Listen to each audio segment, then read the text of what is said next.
Ron Goodall from FightHype.com. I'm here with Marshall Enzer, one of the best guys in the business, one of the best cutmen in the business. How's it going? All right, my friend. How you doing today? Great. It's a pleasure meeting you, and it's a pleasure having this conversation. First and foremost, over here at the DOX Boxing, I see that you got the shirt on, and one of the best. we winding down, getting ready for the Jake Paul fight with Hasim Rahman, and we have a lot of good stuff going on. You know, he's looking really sharp right away. You know, as the training camp starts, and I don't know. I just think it's going to be a great experience for everybody to see this. For him to fight a real boxer that could really bang like Rahman. Yeah, absolutely. And you know, and then the weight obviously is a big heavyweight. I know there's Jake is trying to do the stipulations and try to. He does. Well, he has a clause, but you know, with Rock having so many amateur fights, you know, the weigh-ins were so like easy to do, you know, that it's not new to him. Exactly, it won't be new to him, you know, and we have a real strong team right now, you know, and with Kevin Henry and his father and myself, so I think we're going to show a big something special on that August 6th night. Absolutely, and a little bit of your background. You know, you've done a lot of work with a lot of professional fighters. I started my work, you know, maybe about 25 years ago. I started at the Tengu's boxing gym and made my way over there. I knocked on the door maybe 7-8 times before Joe Goosen finally let me in to be able to mop the gym. You know, he kept turning me away, you know, nah, we don't need you. And after a while of persistency, you know, he got me in the door, and I ended up staying there for maybe about 8 years, you know, with Joe, and learned a lot.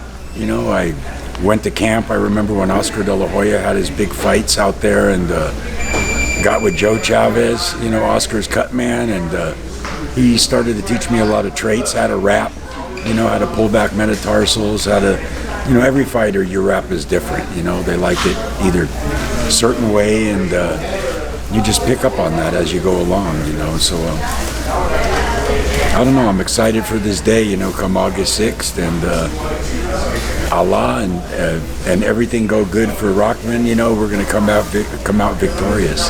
Absolutely. And just seeing the fact that you worked with a lot of people, like notably one of the guys, Devin Haney, in the local area in Vegas. Right. I'm Devin Haney's Cutman for a long time. You know, I worked his first 19 fights as a pro and probably 70, 80 fights as an amateur. I've been in a lot of people's corner. Zab Judah, you know, Gamboa, Lara.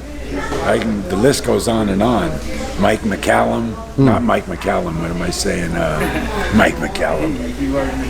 Yeah, Oliver McCall. I've worked a couple of his fights before. Joel Casamayor. Oh, man. I don't know, I got so many fighters, I lost count now, you know, but...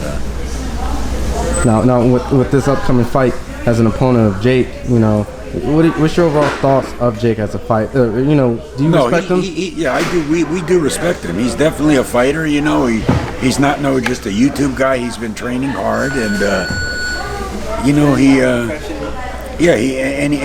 acts and he carries himself good in the ring. You know, but he's going to get somebody that's could have been an Olympian. You know, with Hasim Rahman Jr. and you know, had a little layoff, maybe 2-3 years.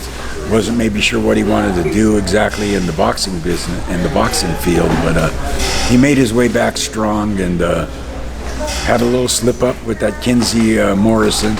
You know, we only had 3 weeks to train or something like that. It wasn't really like he was in total shape, you know, but hey, he manhandled the guy for 5 rounds, made his, you know, made all the fans look like that, and then, like they say, one lucky punch can change a fight, so.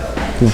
And in comparison from that fight, this fight, he's a completely different fighter. Oh yeah, he's a completely different fighter now. You know, he's up at the Mount Charleston, running the 5-6 miles up that Pikes Peak, you know, twice a week, and he's got track at UNLV in the daytime and sparring and everything going on at night. You know, he's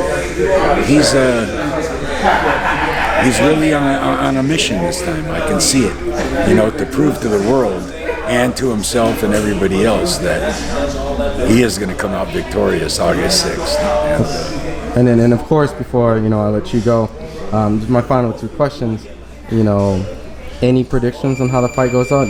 Does it go the distance? I think maybe, you know, it might go the distance unless Rock just decides to pour it on him and just stop him real quick. You know, that could happen at any moment if his father tells him to. You know, and we've been practicing that, you know, to be able to just straight come forward for the whole 3 minutes and just pound away, you know. So if he's able to stand that and take it, then, you know, I take my hat off to him, you know, and I just hope the fight goes good. I hope nobody gets seriously hurt, and may the best man win. And then my final question, I'm sure you've seen the last fight, you being a Cutman. You know, there's this thing called scar tissue I've heard from a lot of, you know, professionals, and Jake had a pretty bad cut in that last fight. Yeah. You know, unfortunately he doesn't have, well, on his end, unfortunately he doesn't have you in his corner in case that opens up.